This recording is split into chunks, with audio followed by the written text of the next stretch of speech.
வாழ்க வளமுடன். இந்த வீடியோவில் வேதாத்ரி மகரிஷி அவர்களின் அருகுண சீரமைப்பில் முதலாவதாக பேராசையை எவ்வாறு நிறைமனமாக மாற்ற வேண்டும் என்பதை சற்று விளக்கமாக பார்க்கலாம்.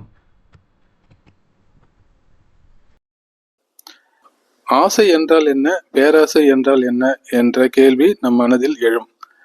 ஆசை என்பது நமக்கு தேவையான விஷயங்களை ஆசை என்று கூறலாம்.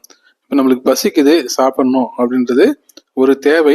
அந்த தேவையை பசியோட ருசிச்சு சாப்பிடலாம் அப்படின்றதும் ஒரு ஆசை தான். அதுக்காக வெறும் பசிக்கு ருசி இல்லாம சாப்பிடணும்னு அவசியம் இல்லை.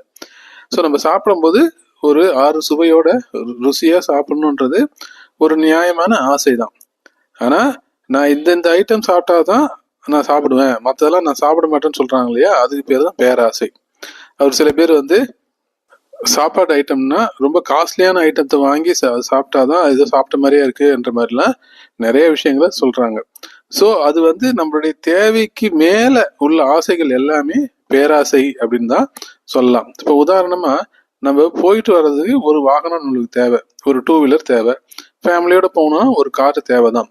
அது ஆசை தான். அது எல்லோர் மனசிலும் ஏற்படக்கூடிய ஒரு ஆசை தான். அந்த ஆசையினால எந்த வித தவறும் இல்லை. ஆனா நம்மளுக்கு ஏற்கனவே 2 வண்டி இருக்கு, ஏற்கனவே ஒரு கார் இருக்கு.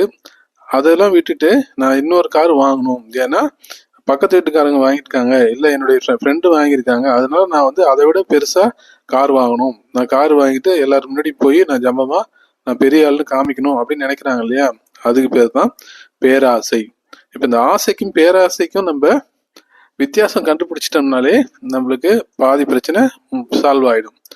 இப்ப யாரெல்லாம் இந்த ஆசைய பேராசைன்றது பிரிச்சு பாக்குறாங்களோ அவங்களுக்கு அந்த நிறைமனம் என்பது தானாகவே வந்துவிடும். ஏன்னா நம்மளுக்கு போதும் இருக்குது, போதும் அப்படின்றதுதான் நிறைமனம். அதுக்காக நாங்க யாருமே கார் வாங்காதீங்க, யாருமே பைக் வாங்காதீங்கன்னு சொல்லவே இல்லை, அப்படி சொல்லவும் கூடாது. அது அவங்களுடைய தனிப்பட்ட விருப்பம், தனிப்பட்ட தேவையும் கூட. இப்போ ஒரு வீட்டுல 4 பேர் வேலைக்கு போறாங்கன்னு வச்சுங்களேன், அப்ப 4 வண்டி வேணும்ன்றது ஒரு தேவையான ஆசை தான். அதுல தப்பான பேராசையும் கிடையாது.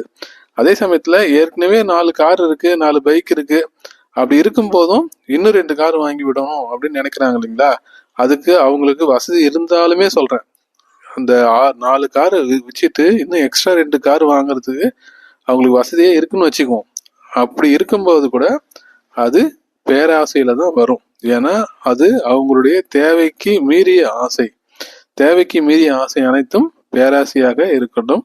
அதனால இந்த பேராசை நிறைமனமாக மாற வேண்டும்.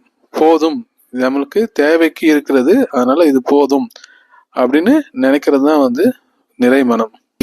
நம்ம மனவளக்கலையில அகத்தாய்வு பயிற்சியில ஆசை சீரமைத்தல்னு ஒரு தனி பயிற்சி இருக்கு. அந்த பயிற்சி செய்யறதுக்கு முன்னாடி ஒரு தவம் ஏற்றிவிட்டு ஒரு 2 மணி நேரமாவது மௌனமா இருந்து சிந்திக்கணும்.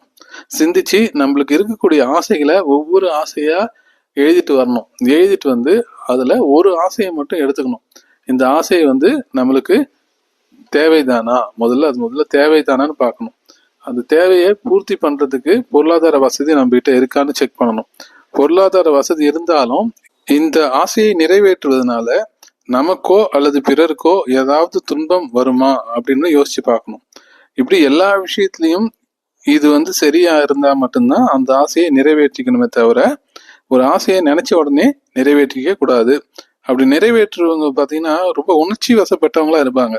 அந்த உணர்ச்சிக்கு கொஞ்சம் இடம் கொடுக்காமல் நம்முடைய அறிவுக்கு இடம் கொடுத்து நம் சிந்தித்து செயல்பட்டால் நம் ஆசையை சீரமைத்து கொள்ளலாம். நம்முடைய பேராசை ஏதாவது இருந்தால் அந்த பேராசையும் சீரமைத்து கொண்டு நிறைமனமாக மாற்றலாம். மேலும் இதை பற்றி நிறைய தெரிஞ்சுக்கணும்னா மனவளக்கலையில கற்றுக் தரப்படக்கூடிய பயிற்சிகள்லாம் செஞ்சு கத்துக்குங்க. கத்துக்கிட்டு உடற்பயிற்சி, தியான பயிற்சி எல்லாம் செய்ய செய்ய செய்ய நம்மளுக்கு அகத்தாய்வு பயிற்சியும் செய்வோம். செஞ்சா நம்மளுடைய மனமும் நிறைமனமாக மாறட்டும். நன்றி. வாழ்க வளமுடன். வேதாத்ரி மகரிஷி அவர்கள் 6 தேவையற்ற குணங்களை சீரமைத்து நற்குணங்களாக மாற்ற வேண்டும் என்று கூறியுள்ளார்கள். அந்த 6 தீய குணங்களும், அதாவது தேவையில்லாத குணங்கள் என்னன்னா, பேராசை, அது நிறைமனமாக மாற வேண்டும். சினம், அதாவது கோபம் பொறுமையாக மாற வேண்டும். மற்றும் கடும் பற்று, அது ஈகையாக மாற வேண்டும். 4வது முறையற்ற பால் வேட்பை கற்பு நெறியாக மாற வேண்டும்.